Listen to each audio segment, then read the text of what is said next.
This is a presentation around combating teacher vacancies by myself, James Spence, for the Philosophy and History of Foundations of Urban Education. Just want to start talking about the particular subjects or subtitles that we were talking about in the context here. Challenges faced by urban schools.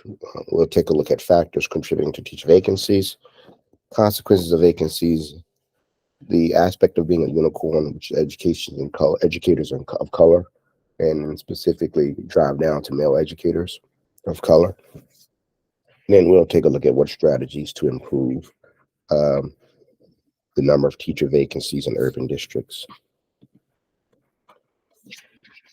So some of the vocabulary we'll take a look at is urban district itself, teacher attrition, marginalized communities, and culturally responsive teaching, which for here you see an acronym CRT.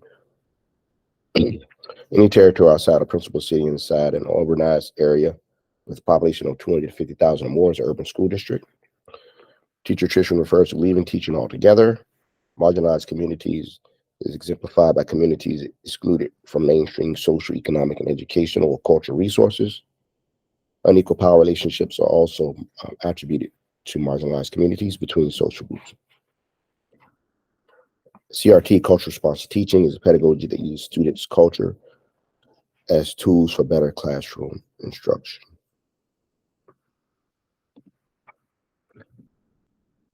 So some of the data that we'll take a look at is data point 1, teacher turnover increased by four percentage points above the pre-pandemic level during the pandemic, reaching 10% nationally, at the end of the 2021-2022 school year. Principal turnover increased too during this time, reaching 16% nationally going to the 2022-2023 school year. A second data point is that teacher turnover during the same time was highest, around 12 to 14% in urban districts, high poverty districts, and districts serving predominantly students of color. Meanwhile, principal turnover was highest, around 21 to 23% in high poverty districts and in rural districts.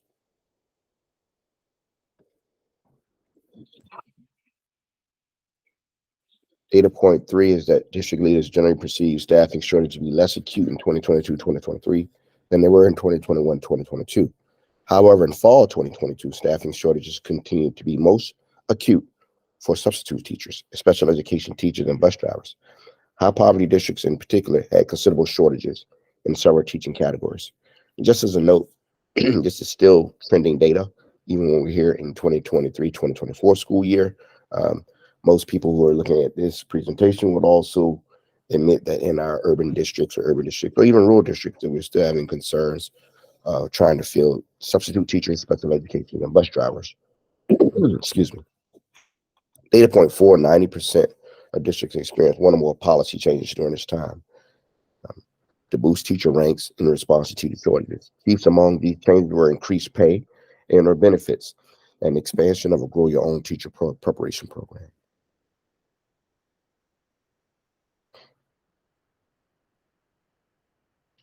Some of the challenges and complexities that are within the culture of teacher attrition is limitations or lack of equity and resources, historical and systems of oppressions. I apologize. These are challenges and complexities that are attributed to urban school districts. Sorry. Teacher apathy and lack of cultural responsive teaching and overcrowding.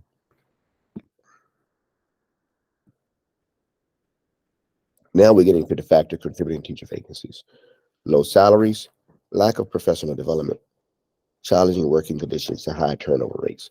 This is what the data from Edwards and Schmerl is saying, that why teachers tend to leave the profession and why you see an increasing number of teaching vacancies. So what happens when there's no teachers or lacking teachers or high teacher attrition? In this slide, we have several quotes from researchers. And the first one, it says teacher turnover negatively affects students' achievement, particularly in schools serving low-income students.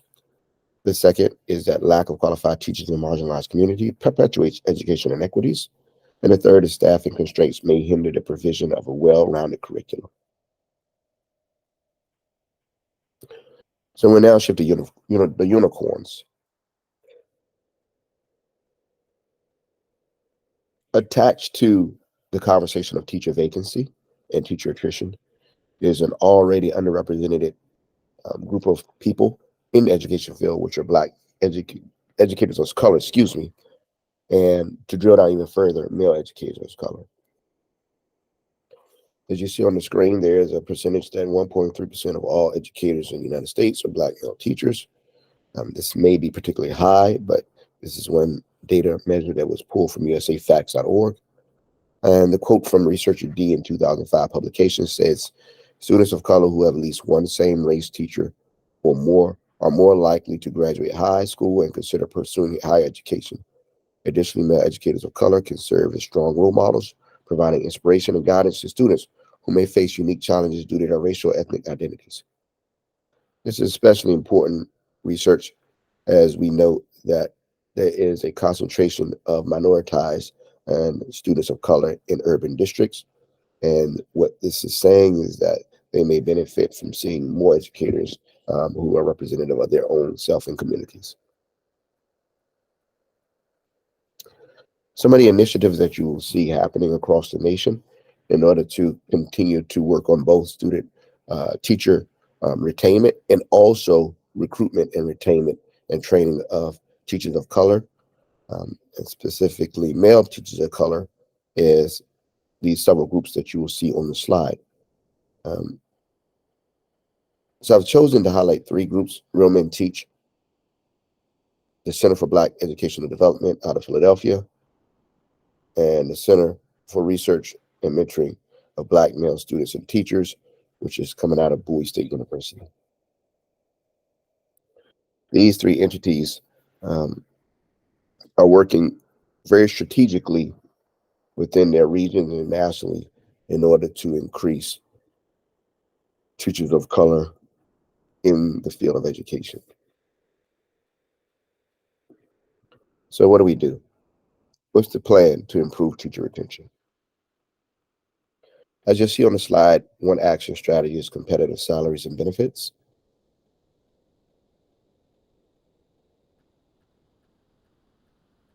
The section action strategy is to increase professional development opportunities, and specifically culturally responsive teaching in urban areas. Third action strategy is to improve working conditions, creating more supportive and inclusive working condition environments to contribute to teacher retention.